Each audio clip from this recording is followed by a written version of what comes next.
Hey, what's up guys? Black King Q here, and I know I've been pushing out the comic books, movie discussions, and I just really like doing that, so I'm thinking just why not, talk about comic books. So that's what I think I'm gonna start doing too. And the first thing I want to talk about is the DC Universe Rebirth issue number 1, that whole thing that came out, which is starting the whole rebirth of the DC universe, where they want to make it sort of give it that classic feel again. And yeah, they just want to make it, go back to the classics. So before I do that though, and talk about this whole issue, which was like 82 pages and it was, quite long, this talk will be heavily spoiler related. So if you have not read DC Universe Rebirth issue 1 and you plan to read it, then I would hold off on listening to this until a later time. So yeah, again, I'll say this will be heavily spoiler related. So yeah, let's get into it. On my notepad, the first thing I have here is the scene opens up into it opens up into Wally West is just going through the Speed Force, and he's saying that hey, he's trapped inside and he's trying to tell people what's happening, and he's going through the Speed Force and he's trying to contact certain people.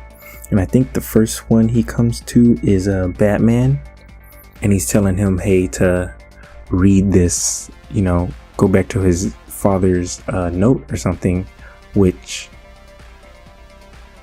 I forgot when he wrote, but yeah, he wrote that. And Batman doesn't really know who he is, and the reason is that Wally West knows that a certain thing or a person has taken 10 years from the DC universe. So everyone is sort of at they're not older, but yeah, it's just 10 years have been taken from them. So they may not know certain people who they didn't know, like 10 years back.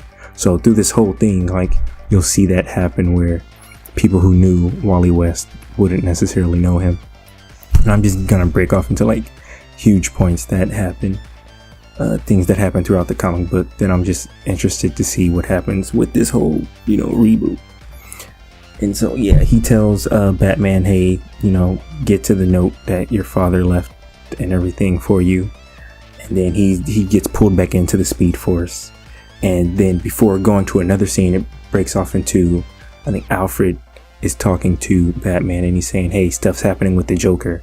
And then Batman tells him that there are now not 1, 2, but 3 Jokers. And so that's going to be the new thing, I guess, going forward with the Batman Rebirth, is figuring out why there's, more than 1 Joker. And 3 Jokers have been revealed.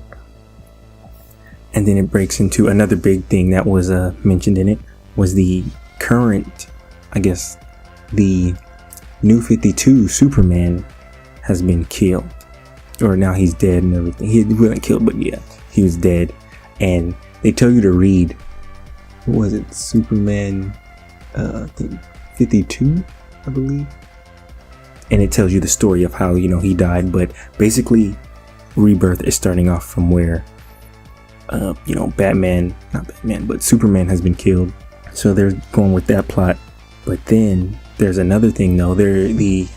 So Superman will be gone. I guess this continuality of him will be gone. But there's another Superman that was pre New 52, which was the previous reboot done by DC in 2011. This Superman is pre 52, where he died to Doomsday. There you go. But then he comes back and everything. So now they're going to be using, I guess, that Superman moving forward. So that's interesting, and I'm going to be looking out for that. So then after that whole scene, they break off into showing you, I guess, people who weren't used in the New 52. So I guess they're going to be using people who weren't in the New 52, but they're going to be bringing them back for Rebirth, such as the return of the Legion of Superheroes, where the woman is getting identified or talked to by the detectives. And then there's, I think, Ryan Choi is returning to save the Atom, and the previous Adam was Ray Palmer, but I guess Ryan Choi's making an appearance again. And then we have the Ted Kord, who was the former Blue Beetle, working with the current Blue Beetle, Jamie Reyes, I think. And then you have, which I like that they added, was a Jackson Hyde, who was Aqualad in Young Justice, and that's where he made his appearance. And now he's going to be, I guess, in either Titans or Teen Titans Rebirth, I believe. And so he's making his, his way into it, discovering his powers and other things. And also, what's mentioned in this is, I don't know, I guess they're bringing back the heavy love interest, which Wally West was talking about as he's traveling through these places. Some of the love interests that are happening, which are Aquaman and Mira, and I think they're getting married, which they show in that comic book. And then Oliver Queen and Dina Lance, which their 10 years were taken away, so they wouldn't know each other, but they still share a glance. So it's showing that it can still, develop in the Rebirth series. Oh, and then a big one that I was surprised too that I read about with, I think, the Justice League, the new 52 Justice League. I think it was 50 or something like that, because it tells you to read like those two comics before reading this one, which I just read those because I am by no means an expert. I'm just kind of newish to this, trying to get back into reading comic books. So I'm gonna start with Rebirth then. So then it was revealed in Justice League that Wonder Woman has a twin brother. I think his name is Jason. Yeah, Jason, who was born when she was born after her and everything. So now the Rebirth is I guess she's gonna be trying to find her brother then, which is great because apparently he's supposed to be as powerful as Darkseid, and even probably more powerful. So we're going to get that, and I'm excited to see that story develop. So I probably will be reading Wonder Woman, which I should have been reading anyway. But yeah, back to the 10 years thing. So I guess, I don't know, I'm still confused by it, but there's just Wally West was saying 10 years has been taken from them, and he doesn't know who, he just knows someone is coming for the DC Universe who took these 10 years away from people, and he's coming back to, I guess, go after them. So people won't remember certain things, which is kind of funny. But as Wally West is traveling, trying to talk to these people, he goes back to his, I guess his girlfriend, Linda, who they were together, and he tries to get her to remember him because previously, I guess, she was able to bring him out of the Speed Force back together. But the messed up part is, when he tries to do it now, she doesn't remember him. So then he's like heartbroken and everything, and like, that'd be such a bad thing. Side note, that'd just be such a bad thing, the woman you love, you're going to go, check on her and see how it's going, and see if she, hey, she's done it before, she's pulled you out of a bad situation, and you're trying to go back and see if she can pull you out again, and she can't, because she can't remember you, and that would suck. But guess who does pull him out? His old buddy, Barry Allen, pulls him out. I don't know how. I guess it's because they share the Speed Force, that it's some sort of connection that transcends, the 10 years, I guess, or something, the Speed Force, where he's able to pull Wally West out. So now Wally West will be back in, I guess, these Rebirth comics. But the thing is, I was reading an article where he will be, so with him being in that timeline, I guess, there's going to be two Wally West. One will be younger and one will be, his age, himself. And so what I saw they're going to do is probably put the older Wally West with the Titans, and then the younger Wally West with the Teen Titans. So I guess that's how they're going to break that off.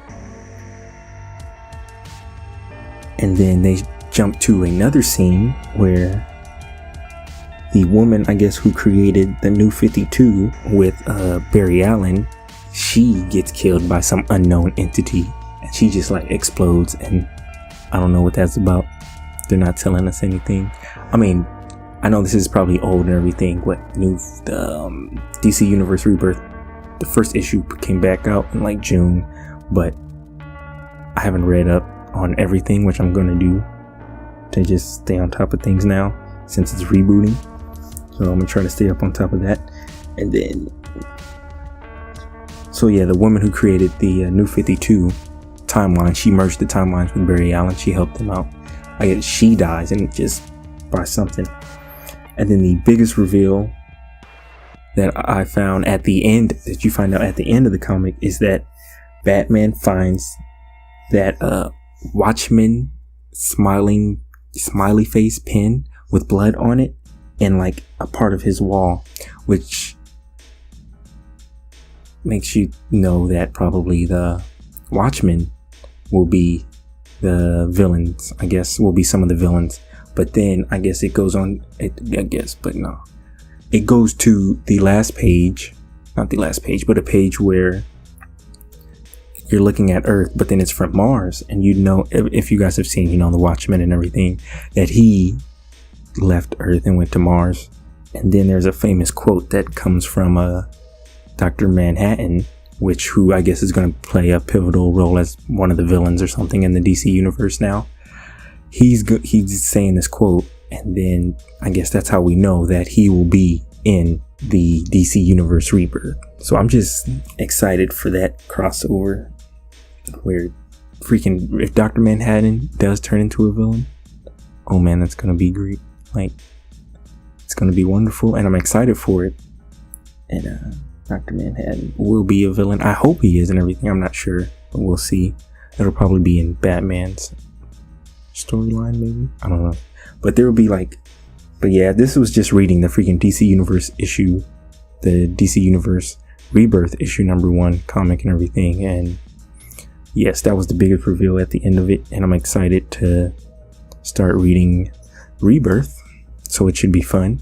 So yeah, that was, I guess it was a little recap of that and everything. And we shall see where the story proceeds. And it should be fun. And that's the end of this talk. So I'll catch you guys next time. And peace, and I'm out.